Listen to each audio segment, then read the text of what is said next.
ఏం అల్లుడా మొహం ఉల్లిగడ్డలో పెట్టావు? ఫారిన్ క్లయింట్స్ తో మీటింగ్ మావా, అలసిపోయా. ఈ రోజు బిల్ గేట్స్ కి పెట్టిన టీ ఖర్చుల వివరాలు రేపు ప్రకటించాలి. బిల్ గేట్స్ కి పెట్టిన సమోసాల ఖర్చు రేపు ప్రకటించాలి.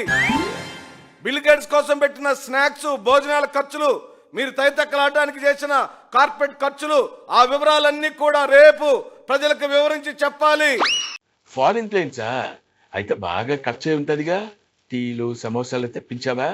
అది బిజినెస్ మీటింగ్ మావా, నీలాగా కాకా హోటల్లో మందతాయతో కబుర్లు అనుకున్నావా? ఇప్పుడు నా పాత ఖాతాల గురించి ఎందుకులే, బాబీ అసలే నా గంట వీడియో లీక్ చేస్తా అని బెదిరిస్తుంది.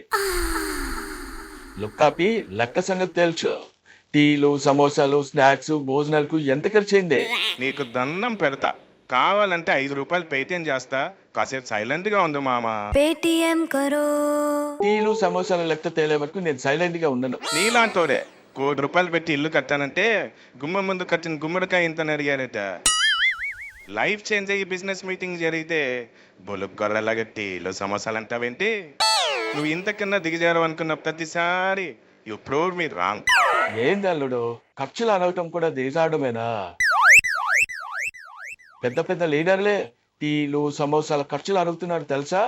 అప్పుడు వాళ్ళని లీడర్లు అందరూ, దాన్ని నా నోటితో చెప్పలేనులే. చెప్పిన ఇంపార్టెంట్ విషయాలన్నీ వదిలేసి ఇటువంటి పనికిమాలిన విషయాలు అడిగేవాడిని కూట్లే అంటారా, కూట్లే.